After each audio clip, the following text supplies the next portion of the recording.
Selamat malam saudara-saudari yang terkasih.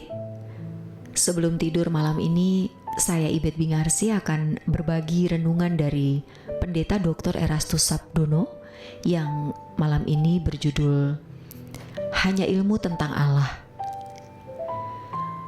Allah dalam fantasi membuat orang masih bisa beragama dan mengadakan ibadahnya, tetapi sebenarnya semua itu palsu. Banyak teolog, para pemimpin gereja, dan jemaat Kristen dengan hikmat menyelenggarakan liturgi. Di dalamnya mereka berdoa, menyanyi sebagai pujian dan penyembahan kepada Allah, serta mengucapkan kredo atau pengakuan. Tetapi sebenarnya mereka hanya berfantasi, sebab Allah yang dijadikan objek ibadah adalah Allah dalam fantasi. Mereka tidak mengalami perjumpaan dengan Allah dan tidak hidup dalam perjalanan dengan Dia secara konkret. Mereka merasa puas hanya dengan pengalaman keberagamaan dalam semua liturgi dan seremonialnya, tetapi mereka tidak haus dan lapar untuk mengalami Allah secara nyata. Sehingga pada dasarnya mereka adalah orang-orang yang tidak pernah mengalami perjumpaan dengan Allah. Mereka hanya berfantasi. Allah yang mereka puji, sembah, dan mereka percakapkan adalah Allah dalam fantasi semata-mata. Dalam kemerosotan kekristenan yang sudah berlangsung berabad-abad, Allah hanya menjadi isi pengetahuan yang disebut teologi. Teolog-teolog, pemimpin-pemimpin gereja, dan jemaat Kristen seperti ini menjadi cakap berbicara mengenai Allah. Mereka memiliki banyak buku yang memenuhi rak perpustakaan. Mereka juga cakap berdebat dan berapologetika, yaitu menjelaskan, meluruskan, atau mendebat mengenai iman Kristen dengan agama lain. Biasanya mereka merasa sebagai orang-orang yang lebih mengenal Allah dibanding orang lain. Mereka merasa bahwa perjuangan studi teologi yang mereka lakukan adalah perjuangan untuk menemukan Allah. Padahal yang mereka temukan hanyalah ilmu dalam nalar mengenai Allah atau teologi, bukan mengalami perjumpaan secara nyata dengan Allah. Ini berarti mereka belum menemukan Allah.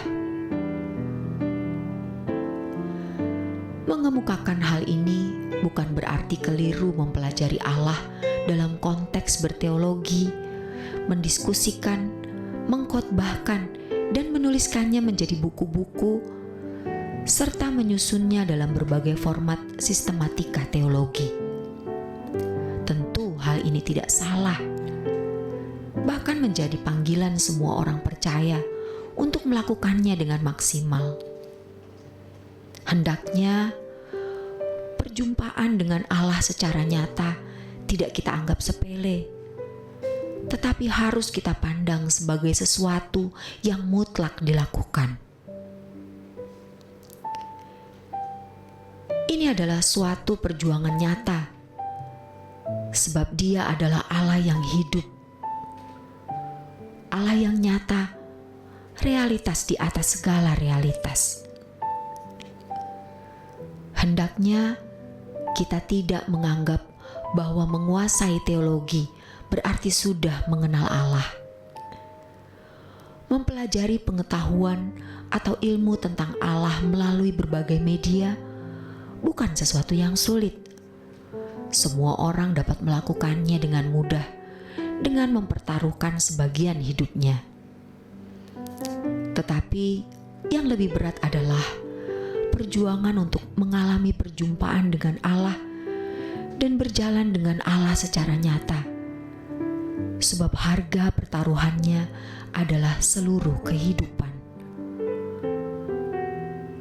Allah dalam fantasi adalah Allah yang tidak memiliki kuasa sama sekali, sebab hanya fantasi.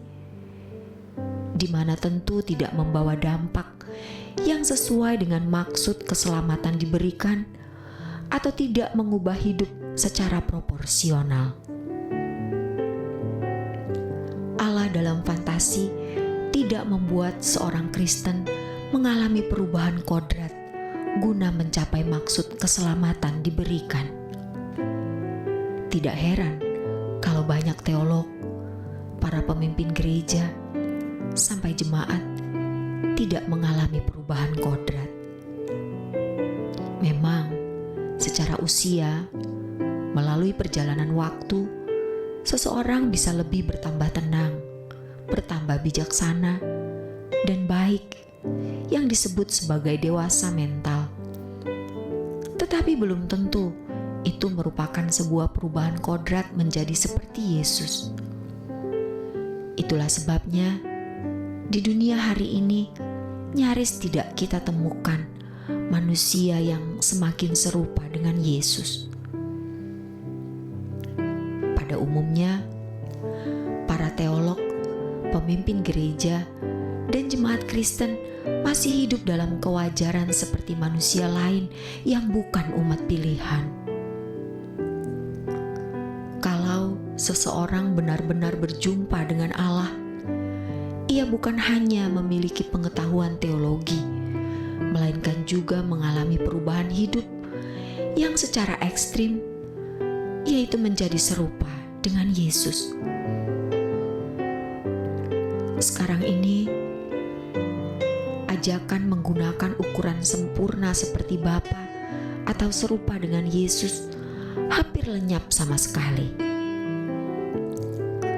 Memang secara teori banyak orang bisa berbicara mengenai hal ini, tetapi dalam fakta mereka tidak memperagakannya.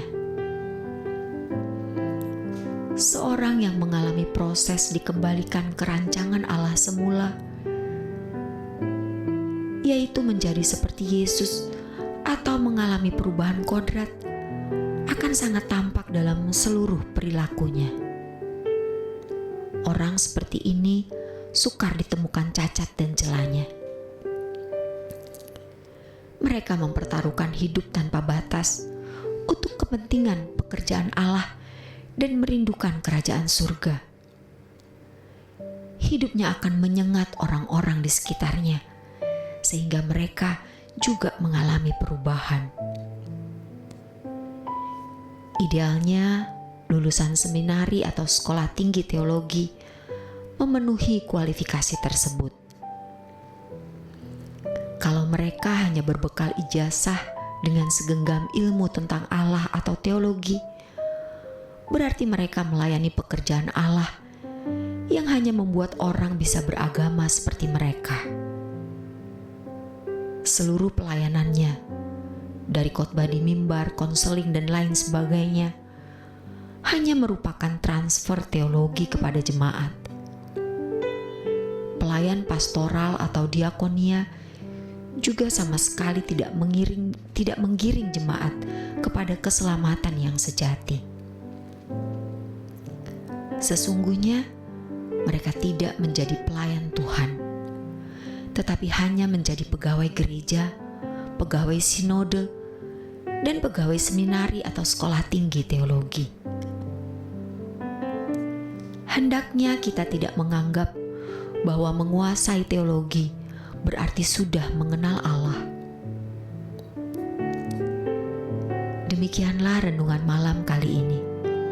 Kiranya renungan ini memberi pencerahan bagi kita semua. Selamat beristirahat dalam berkat Tuhan.